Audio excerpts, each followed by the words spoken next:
10 दरवाजे हैं, 10 द्वारे का पिंजड़ा। अब इन 10 दरवाजों में से 9 दरवाजे खुले हैं और एक दरवाजा बंद है। जो 9 दरवाजे खुले हैं वो कौन से हैं?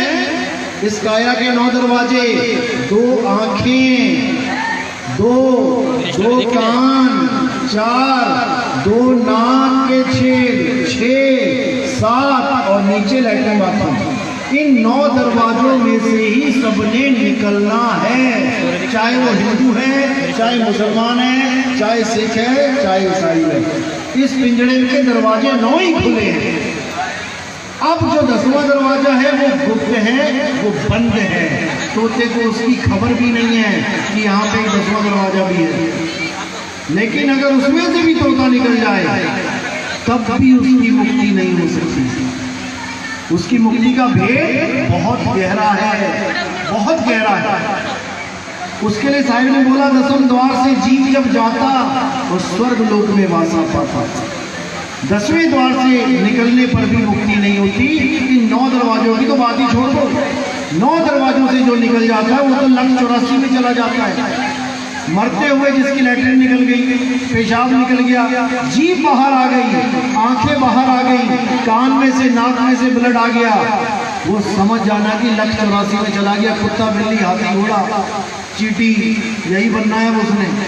जो 10वें द्वार वाले हैं, जितने संत लोग हैं, जब वो 10वें द्वार तोड़ के जाते हैं तो 10वें द्वार टूटने पे आवाज आती है टक की। जब मरते हुए आदमी के पास आवाज आ जाए टक, तब समझ जाना कि वो 10वें द्वार से निकला है। लेकिन कौन निकलते हैं 10वें द्वार से? जो भक्ति करते हैं, प्राण योग करते हैं। आम आदमी नहीं निकल सकता 10वें द्वार से। अब साहिब कहते हैं 10वां भी छोड़, अब 11वें द्वार की बात कर रहे हैं कि 10वें से तो निकले, लेकिन 11वें में समाए, तब जाकर उसकी मुक्ति होगी, अन्यथा नहीं होगी। गुरु ग्रंथ साहब में इसी की बात बोली है, 9 द्वार नहोदर पीके, रस अमृत 10वें चुईजे। 10वें द्वार के पार अमृत कुंड है, जिस अमृत कुंड को हम सब ढूंढ रहे हैं, जिसको संत महात्मा ढूंढ रहे हैं, जंगलों में भाग जाते हैं, घर बार छोड़ देते हैं उस अमृत को पाने के लिए। लेकिन वो अमृत ऐसे नहीं मिलता। उसके लिए हमें भेदी गुरु चाहिए, जो हमें भेद बताए कि वो अमृत है कहाँ। बिना उसे पिए कोई अमर नहीं हो सकता। इसलिए साहिब कह रहे हैं कि हमने वो अमृत पिया है, इसीलिए हम अमृत की बात कर रहे हैं। हम ना मरिब संसारा, हमको मिला जियावन हारा। मुझे वो मिल गया है जिससे मैं सदा के लिए जीऊंगा, यानी अब मुझे वो अमृत मिल गया है। और अमृत आपके पास है, लेकिन हम उसको नहीं जानते, इसलिए हम गलत जगह भक्ति करते रहते हैं। भक्ति तो सब करते हैं, लेकिन गलत स्थान पे। गलत स्थान का मतलब क्या है? हम नाशवान चीजों की भक्ति करते हैं जो खुद नाशवान है। क्या बोला अर्जुन को कृष्ण जी ने? हे अर्जुन, इस दुनिया में केवल एक ही चीज है जो अविनाशी है, और उसी की हमें साधना पूजा करनी चाहिए। किसकी? आत्मा की। हे अर्जुन, इस दुनिया में 2 तत्व हैं, एक असत तत्व है, एक सत तत्व है। असत तत्व तो शरीर होते हैं और सत आत्मा होती है। हे अर्जुन, तू और मैं शरीर नहीं है, शरीर तो हमारी आत्मा के कपड़े हैं, जो थोड़े समय होने के बाद ये कपड़े फट जाते हैं, पुराने हो जाते हैं, तो आत्मा इन कपड़ों को दोबारा बदल के नए कपड़े धारण कर लेती है। यानी मैं और तू आत्मा है, शरीर नहीं है। क्योंकि शरीर नाशवान होते हैं, शरीरों को तीर भी लग सकता है, शरीरों को आग जला भी सकती है, शरीरों को पानी जला भी सकता है, लेकिन आत्मा को नहीं। हे अर्जुन, अगर पूजा करनी है तो केवल आत्मा की पूजा कर, किसी भी शरीर की पूजा नहीं करनी है। क्योंकि शरीरों में क्या आता है? सब कुछ शरीरों में ही आ रहा है। भूत प्रेत शरीरों में आ रहे हैं, पितर शरीरों में आ रहे हैं, देवी देवता शरीरों में आ रहे हैं। तो अध्याय 7 में क्या बोला? 23वां श्लोक, हे अर्जुन, जो भूतों की पूजा करते हैं वो भूतों के बीच में जन्म लेते हैं, जो पितरों की पूजा करते हैं वो पितरों को देवताओं की पूजा कर रहे हैं वो देवलोक में रहते हैं। लेकिन ये तीनों मुझे बाबू नहीं कर सकते। मेरा रास्ता इन तीनों से बिल्कुल अलग है, क्योंकि मैं शरीर नहीं हूं, मैं आत्मा हूं। और जो मुझे शरीर करके पूजता है वो कभी मुझे नहीं समझ सकता कि मैं क्या हूं। इसीलिए वहां पर बिल्कुल साफ मना कर दिया कि हे अर्जुन, किसी शरीर की पूजा नहीं करनी है, आत्मा को जानना है। अध्याय 3 17वां श्लोक, जो लोग अपनी आत्मा में रमण करते हैं, जो अपनी आत्मा में संतुष्ट हो जाते हैं, जो आत्मा के अलावा किसी को नहीं मानते, वो असल में सत्य धारण करते हैं, असल में वो ज्ञानी है। और जो आत्मा को छोड़ के कोई मंत्र जंतर तंत्र तीर्थ व्रत पूजा पाठ कुछ भी करते हैं, वो अज्ञानी जीव आत्मा की महिमा को नहीं समझ सकते। अध्याय 3 18वां श्लोक, जो आत्मा में संतुष्ट हो जाते हैं उन्हें किसी अन्य जीव पर निर्भर रहने की भी जरूरत नहीं रहती, उनकी आत्मा में ही परमात्मा प्रकट हो जाता है। हे अर्जुन, उन्हीं लोगों का जन्म सफल हो पाता है जो आत्म ज्ञान को प्राप्त कर लेते हैं। यही कबीर साहब कह रहे हैं, जल में नीन प्यासी मोह देखत आवे हंसी, आत्म ज्ञान बिना नर भटके, कभी काबा कभी काशी। जल में नीन प्यासी मोह देखत आवे हंसी। परमात्मा कहाँ है? हमारी आत्मा में है। अगर हमने अपनी आत्मा को छोड़ के किसी और की पूजा करी, किसी और पे श्रद्धा रखी, तो याद रखना 184 में जाना पड़ेगा। कबीर साहब कहते हैं, जब लगना चीन होगे आत्म, और तब लगना मिली है परमात्म। आत्म चीन है, परमात्म चीन है, संत कहावे सोए, यह भेद काया से बाहर पूछे बिरला को। अगर हमने सच में इस इंसानी जन्म को लेखे लगाना है तो हमें सबसे पहले अपनी आत्मा की खोज करनी है। गुरु ग्रंथ साहब ने साफ लिखा है, आत्मदेव पूजिए गुरु के पाए सुहाए। कि अगर इस दुनिया में किसी की पूजा करनी है, कोई पूजा के लायक है, तो आत्मा है, क्योंकि आत्मा अजर अमर अविनाशी है। हम कृष्ण जी की पूजा करते हैं, असल में हम कृष्ण जी की पूजा नहीं कर रहे। हम किसकी पूजा कर रहे हैं? कृष्ण जी के कपड़ों की। हे अर्जुन, ये शरीर कपड़े हैं, मैं और तू कपड़े नहीं है, मैं और तू आत्मा है। अध्याय 4 3 श्लोक, हे अर्जुन, तेरे मेरे कई जन्म हो चुके हैं, लेकिन मैं उनको जानता हूं, तू भूल चुका है। उसी का अगला श्लोक क्या कहता है? यद्यपि मैं अजन्मा हूं, मेरा कभी कोई जन्म नहीं होता। एक श्लोक कह रहा है कि तेरे मेरे कई जन्म हो लिए, मैं कभी विष्णु बन के आया, मैं कभी राम बन के आया, मैं कभी वामन अवतार बन के आया, नरसिंह बन के आया, मेरे कई जन्म हो लिए, लेकिन फिर भी मैं अजन्मा हूं। अब यहाँ पे दोनों रूपों का ज्ञान करा दिया गया। अर्जुन को यही समझाया जा रहा है कि मेरे कई रूप हैं और तेरे भी कई जन्म हो चुके हैं, लेकिन मैं अजन्मा हूं। यानी जो अजन्मा है वो आत्म स्वरूप है, जो कभी पैदा नहीं होता, कभी मरता नहीं। और जो शरीर है वो देह स्वरूप है, बार बार आता है, बार बार जाता है। तो शरीर हो गए कपड़े और मैं आत्मा हूं।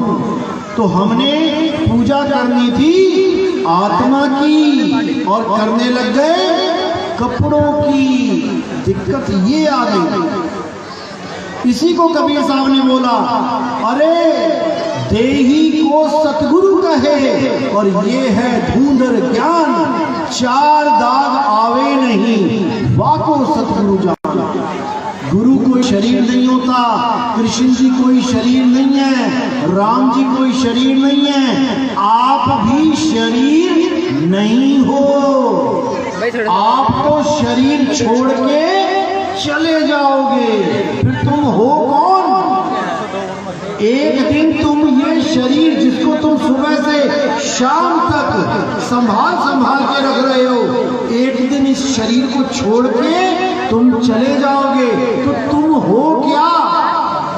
जिसको तुम पिताजी पिताजी कह रहे हो, पिताजी तो पड़े रह जाएंगे शरीर, और तुम खुद अपने मुंह से कहोगे पिताजी हमें छोड़ के चले गए, तो पिताजी थे कौन? क्या पिताजी का पता लगा आज तक कि मैं किसको पिताजी कह रहा हूं? इस शरीर को पिताजी कर रहे हो। ये पिंजड़ा है, तुम पिंजड़े को पिताजी पिताजी करते रहे, और पिताजी तो तोता निकले, जो तोता पिंजड़े को छोड़ के उड़ गया। हम कहीं भी अपनी फोटो देते हैं, राशन कार्ड में भाई कहता है अपनी फोटो लेके आओ, हम अपनी फोटो खिंचवा के लेके जाते हैं, लेकिन फोटो किसकी होती है? मेरी या पिंजड़े की? किसकी? पिंजड़े की। हम अपने पिंजड़े की फोटो खिंचवा के लेके जाते हैं और कहते हैं ये मेरी फोटो है। भाई मेरी फोटो नहीं है, मैं तो दिखता ही नहीं हूं। ये आत्मा अगोचर है, ये दिखती नहीं है। इसी को बोला रूप न रेख न रंग, प्रभु तीन गुणाते भिन्न। इस आत्मा का ना तो कोई रूप है, ना कोई रंग है, ना कोई रेख है। तो ये है क्या? ये आत्मा है क्या? आप अपने पूरे शरीर को जानते हो, अपनी आंख को जानते हो कैसी होती है, अपने ब्लड को जानते हो, अपने नाखून को जानते हो, बालों को जानते हो, पूरी काया को जानते हो, क्योंकि पूरी काया आपके पास है। लेकिन आत्मा होते हुए भी तुम अपनी आत्मा को नहीं जानते। तुम अपनी आत्मा को कभी सोच भी नहीं सकते कि मेरी आत्मा है क्या, कैसी है ये आत्मा। इसी ज्ञान को समझना है। अगर इस ज्ञान को समझ गए तब तो समझो कि कबीर साहब के आने का यहाँ पे सफल हो गया उनका आना।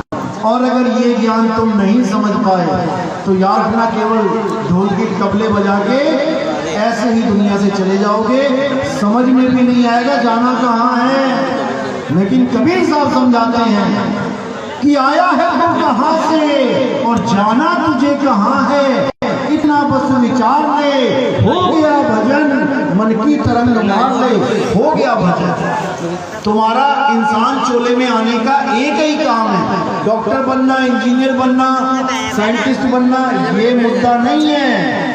ये तो पेट के धंधे हैं, चाहे रिक्शा चला के पेट भर ले, चाहे भाई इंजीनियर बन के पेट भर ले। पेट को रोटी से ही भरेगा, बाकी पैसा अकाउंट में चला जाएगा। तुम्हें तो ये भी नहीं पता कि तुमने जो बैंकों में पैसे डाल रखे हैं उसको यूज कौन कर रहा है। तुम्हें लग रहा है कि मेरे पैसे बैंक में पड़े हैं, जबकि वो पैसे बैंक से निकाल के पूरी दुनिया में घुमा दिए जाते हैं। तो हमें इंसानी चोला क्यों मिला है? हमें बड़ी बड़े पैसे इकट्ठे करने के लिए नहीं मिला, हमें बड़ी बड़ी बिल्डिंगें बनाने के लिए नहीं मिला। इंसानी चोला मिला है अपना जन्म सफल करने के लिए। अगर बड़ी बड़ी चीजें बनने के लिए मिला होता इंसानी चोला तो महात्मा बुद्ध ने पूरा राजपाट क्यों त्याग दिया? क्यों अपनी बीवी के वो बच्चे को सोता हुआ छोड़ के चला गया? क्यों? अगर राजपाट में सुख होता, महल बनाने में सुख होता, तो वो तो परम सुखी था। तुम अपना एक मकान नहीं छोड़ सकते, वो पूरा राज छोड़ के चला गया। क्यों? क्योंकि उसको समझ में आ गया था बेटा ये इंसानी चोला राजपाट के लिए नहीं मिला है, ये इंसानी चोला एमएलए, एमपी, सीएम, पीएम बनने के लिए नहीं मिला है कि तुम उसके पीछे अपना जीवन ही लगा दो।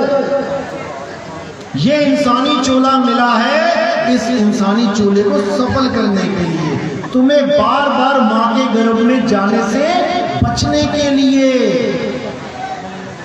बार बार संत महात्मा ये समझा के गए कि जब तुम माँ के गर्भ में थे, तुम तड़पते थे, रोते थे कि हे परमात्मा मुझे एक बार यहां से बाहर निकाल दो, एक बार बाहर निकाल दो, एक पल भी तुम्हें भूलूंगा नहीं, हर घड़ी परमात्मा को याद करूंगा। लेकिन बाहर निकालते क्या हुआ, सब भूल गए। अब क्या याद है, नोट कैसे आएगा, कहां से आएगा, वोट कैसे आएगा, कहां से आएगा, बस इसी चक्कर में पड़ गए। और धीरे धीरे धीरे तुम्हें यह भी नहीं पता कि तुम्हारी 21,600 सांसें रोज बर्बाद हो रही हैं। अगर तुम अपनी सांसों को गिनोगे, एक दिन में 21,600 सांसें तुम्हारी वेस्ट जा रही हैं। एक एक दिन तुम्हारा मौत की तरफ बढ़ रहा है, और एक दिन आ जाएगा ऐसा जब तुम ऐसे ही गिर जाओगे और लाख 84 में चले जाओगे। अभी तो इंसानी चोला है, खाने पीने की मौज लगी है, पानी के कैंपर भर के रखे, जितना मर्जी टूटी घुमाओ और पानी निकालो। 2-2 हजार 10-10 हजार लीटर की टंकियां रखी हैं, जितना मर्जी पानी भर लो। 10 दिन पानी ना भी आए तब भी घर से बाहर जाने की जरूरत नहीं पड़ेगी। लेकिन अगर एक बार तुम हिरण बन गए, तुम शेर चीते बन गए, तो मेरे भाई हर बार प्यास लगेगी, हर बार तालाब के पास जाना पड़ेगा जंगल में। जितनी बार प्यास लगेगी नदी में जाना पड़ेगा। मगरमच्छ तुम्हारा इंतजार कर रहा होगा कि आ तो सही एक बार पानी पीने। अगर दिन में 3 बार पानी पियोगे जाके, तो 3 बार तुम्हें अपनी मौत से संघर्ष करना पड़ेगा। ऐसे पानी नहीं मिलेगा, याद रखना। अभी क्या है इंसान चोले में, जितनी मर्जी बार टूटी घुमाओ, पानी पी लिया। कितनी बार पीते हो पानी, दिन में 3-4 बार पीते हो। और जब जंगलों में खड़े हो जाओगे हिरण बन के, और जब शेर पीछे भागेंगे, तो जब भागोगे तो प्यास नहीं लगेगी क्या? हर रोज तुम्हारा मौत से सामना होगा, तुम्हारी हालत खराब हो जाएगी, लेकिन तुम्हें बचाने वाला कोई नहीं होगा। क्योंकि इंसानी चोले में तो तुम FIR भी करवा दोगे कि फलाने ने मुझे मारा। हिरण किसके पास FIR कराएगा जाके? किसी के पास नहीं। हालत खराब हो जाएगी। मुर्गी बकरी बन गए तो ऐसे ट्रकों पे लाद लाद के ले जाएंगे तुम्हें मुर्गियां बना बना कर, और कसाई के पास छोड़ देंगे, वहां रोज तुम्हारी गर्दनें कटेंगी, कोई बचाने वाला नहीं होगा। ये सब दुर्गति होनी है। तो इसीलिए साहिब ने बोला ये काल का जाल है, किसी को नहीं बख्शा जाएगा। लेकिन बख्शा किसे जाएगा? जो शब्द को जान लेगा ये शब्द क्या है। जो कबीर साहब शब्द देने आते हैं, उस शब्द की महिमा को जान लेगा, वो बचेगा। तो साहिब कहते हैं बचना चाहो काल जाल से, चीनो शब्द हमारा, तो कहे कभी अमर कर राखूं जो निज होए हमारा। जो मेरा हो गया उसको बचा लिया जाए, नहीं तो जितने भी जीव हैं ये सब 184 में भटकते रहेंगे। अब साहिब की महिमा क्या है? साहिब की महिमा है शब्द गुरु। जो कबीर साहब हैं वो देही नहीं, वो शब्द गुरु।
हमारा